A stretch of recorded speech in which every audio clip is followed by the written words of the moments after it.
kemarin menarik ya, Bung Ade ini hadir di ulang tahun pertama Ganjaris itu ya. Nah, sebagai pendiri atau sebagai apa, Bung Ade? Saya bahkan nggak tahu saya itu sebagai apa di sana. Saya ingat saya diminta sebagai salah seorang pembina, penasehat atau apapun. Karena saya dulunya diminta untuk duduk dalam struktur organisasi intinya. Saya menolak karena menurut saya memang itu bukan tipe saya gitu kan. Gitu ya. Tetapi kemudian saya tetap masuk di sana. Tapi kalau misalnya tujuan pertanyaannya adalah apakah saya seorang pendukung Ganjar? Iya. Saya menganggap bahwa saat ini paling tidak dengan mempertimbangkan kandidat-kandidat yang ada, kalau tahun 2024 sih pilihan terbaik menurut saya adalah Ganjar untuk mencapai apa yang tadi saya cita-citakan. Tapi gini, Bung Ade kok yakin bahwa Ganjar ini akan bisa maju? Karena kan katanya PDIP tidak mendukung, tidak mencalonkan Ganjar. Saat ini saat ini yang kita dengar seperti itu.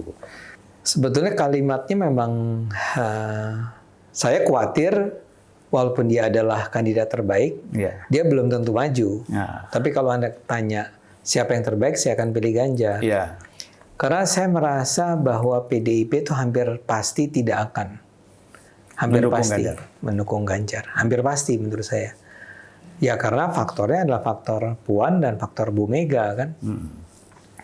Dan orang-orang di sekitar ada Bambang Pacul lah, ada apa segala macam kan. Sulit sekali untuk Ganjar untuk bisa maju melalui PDIP. Saya masih berharap bahwa dia akan didukung oleh partai-partai lain. KIB misalnya ya. Apa? KIB kemarin Golkar, PAN sama P3. Oh iya, tapi nggak mungkin kayaknya. Nggak mungkin ya? Waduh. Nggak, maksudnya Golkar, PAN sama apa tadi? P3. Kalau mereka kayaknya nggak akan memajukan Ganjar kecuali sebetulnya Ganjar dimajukan oleh partai lain dan mereka turut mendukungnya kan. Poin saya adalah memang ini tidak mudah. Berarti gini Bung Ade, kalau 3 ini tidak, itu saya nggak akan mengatakan tidak, tapi dia tidak akan belum tentu ya. Belum tentu, dia tidak akan memajukan nama Ganjar pada kesempatan pertama, saya rasa. Berarti ya harapannya saat ini paling tidak harapannya itu Nasdem, Demokrat sama PKS. Nasdem, PKB ya ada satu lagi. Sebetulnya tadi saya berharap kayak Nasdem, PKB, Golkar gitu, yang partai-partai sekuler lah, partai nasionalis. Itu akan bersepakat untuk memajukan pilihan yang paling masuk akal menurut saya. Tapi kan ini masih 2 tahun, dalam 2 tahun ini bisa apapun terjadi. Jadi frankly speaking kata orang, peluang Ganjar untuk maju itu tidak besar. Walaupun dia adalah pilihan yang terbaik. Saya masih berharap hasil-hasil survei polling itu akhirnya akan membuat pada akhirnya partai-partai yang masih mau berpikir secara rasional mengatakan memang pilihan terbaik adalah kalau kami memajukan Ganjar nih. Dan itu koalisi dari, bisa saya tadi ada Golkar, P3 PAN, plus Nasdem, plus Demokrat gitu kan, bergabung bersama untuk mengajukan Ganjar. Jadi Prabowo-nya sulit dong. Prabowo sulit. Gerindra nggak ada. Oh iya. Posisinya kan jadi sulit. Kan Gerindra sama PDIP. Gitu kalau itu lain kan. Kan Puan. Tadi kan kata Bung Ade, PDIP akan mengajukan Puan. Iya, mungkin kan sebagai cawapres kan. Kan gitu. Agak bunuh diri ya kalau PDIP itu memajukan Puan sebagai capres kan. Agak terlalu berisiko.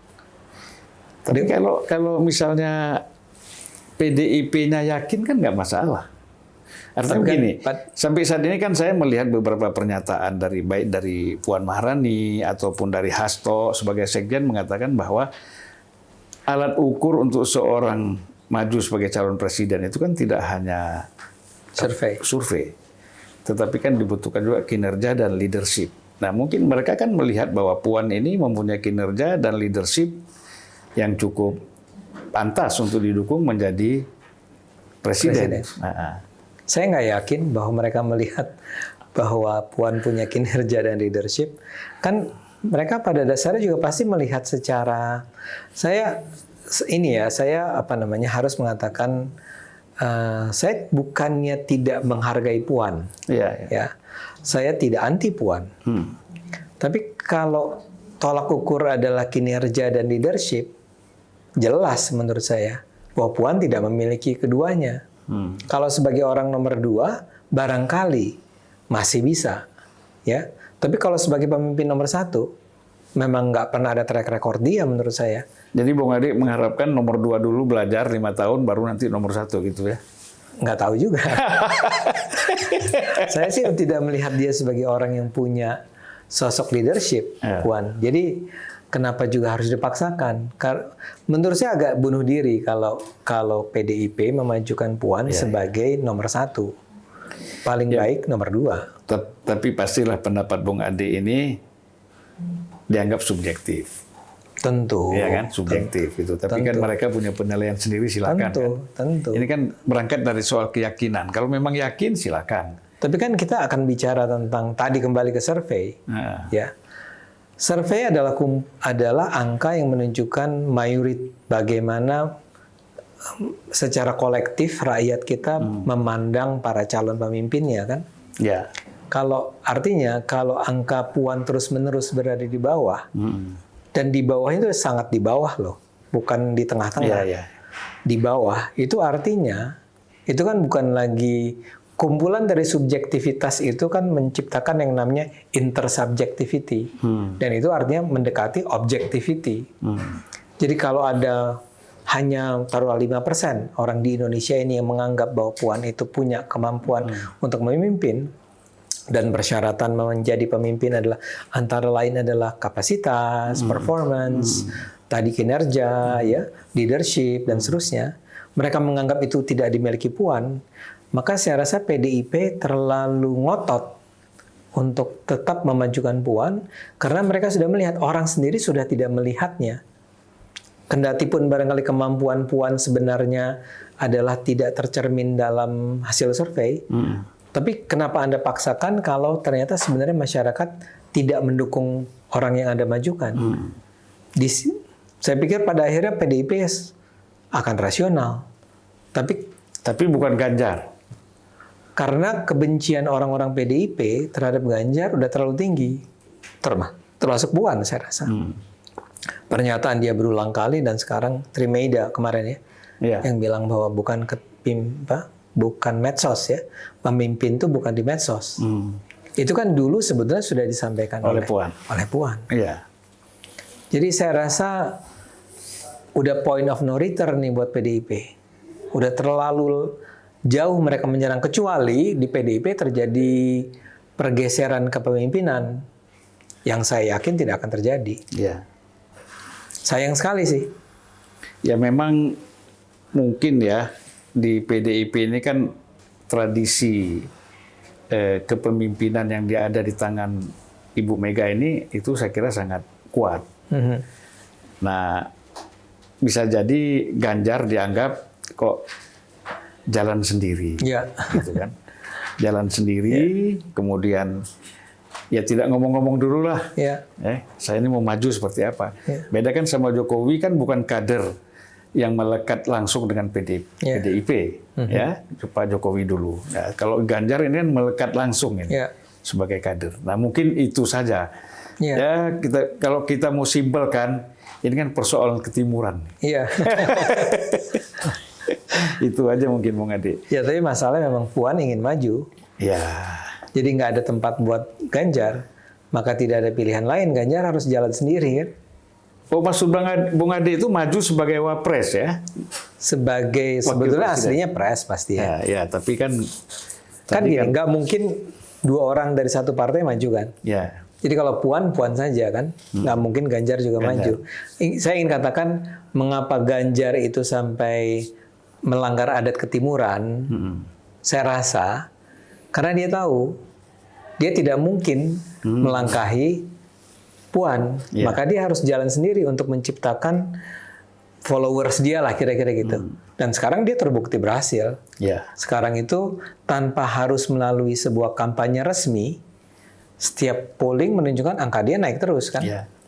Ya kan begini, ada banyak orang mengatakan bahwa kalau saja Pak Jokowi bisa memimpin Indonesia 3 periode atau 4 periode, itu kan tersirat harapan di situ bahwa atau anggapan, asumsi bahwa apa yang dilakukan oleh Pak Jokowi itu sudah berhasil, dan kita berharap jangan sampai keberhasilan itu akhirnya surut atau berubah arah, ya. Tapi toh memang tidak mungkin dia menjabat lebih dari 2 kali periode. Sehingga kalau kita bicara Indonesia ke depan, ternyata saya tidak ingin mengatakan di Indonesia semua tergantung pada pemimpin, tapi siapa yang memimpin menjadi penting, ya. Jadi kalau kita bicara di masa lalu ada misalnya stabilitas Pak Harto selama berpuluh tahun, terlepas dari soal otoritarianismenya, ya. Tapi paling tidak kan sekarang orang juga berpikir bagaimana caranya agar apa yang sudah dimulai oleh Pak Jokowi yang sangat positif, pertumbuhan ekonomi, pembangunan infrastruktur, bagaimana untuk pertama kalinya barangkali daerah-daerah di luar Jawa merasa bahwa mereka juga adalah bagian dari Indonesia, gitu ya, keberagaman dan seterusnya. Itu masih akan berlanjut nggak di masa sesudah Jokowi? Nah, saya membayangkan kalau semua berjalan linear, masa depan Indonesia itu memang indah. Linear itu artinya apa yang sudah dimulai sekarang dilanjutkan nanti, ya. Kita betul-betul bisa akan disebut sebagai salah satu Big Five-nya dunia, ya. Dan kita akan dengan bangga mengatakan kita Big Five bukan hanya dari ekonominya, tapi juga demokrasinya, pluralismenya, penghargaan terhadap keberagaman dan seterusnya.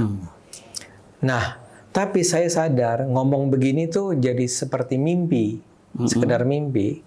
Kalau kemudian kita tidak memiliki seorang pemimpin yang memang bisa menjalankan atau melanjutkan, jadi continuity-nya, ya. Continuity-nya mau tidak mau, dan itulah karena itu saya menyebut satu nama yang saya pikir orang yang terbaik untuk melanjutkan apa yang dilakukan oleh Jokowi, yaitu Pak Ganjar. Tapi setelah mengatakan itu, toh kita semua nggak mungkin saya katakan bertumpu, berharap hanya pada satu orang. Karena itulah saya bikin gerakan Peace ini, pergerakan Indonesia untuk semua ini adalah dalam rangka when worst comes to worst, kalau kondisinya adalah yang terburuk, ya masyarakat sipil yang harus mempertahankan segala penghargaan terhadap demokrasi, terhadap hak asasi manusia, terhadap minoritas dan seterusnya itu melalui gerakan-gerakan masyarakat. Jadi ya udah, kalau memang pemerintahnya ternyata tidak peduli dengan isu-isu ini, ya kita yang akan menjamin. Jadi mudah-mudahan kalau ada kekuatan masyarakat yang memperjuangkan ide-ide besar ini, ya siapapun yang menjadi pemimpin berikutnya, keadaan tidak akan buruk-buruk amat lah kira-kira. Tapi kalau ditanya tentang masa depan Indonesia, sederhananya adalah kalau saja semua yang baik di pemerintahan ini bisa dilanjutkan, saya sangat optimistis Indonesia itu akan menjadi sebuah kekuatan yang... Komitmennya begitu, ya? Komitmennya begitu. Jadi, ya kalau Anies atau Prabowo memang bisa, silakan kan? Betul. Kan? Jadi... Cuman saya meragukan. Iya, meragukan. Masalahnya itu. Iya.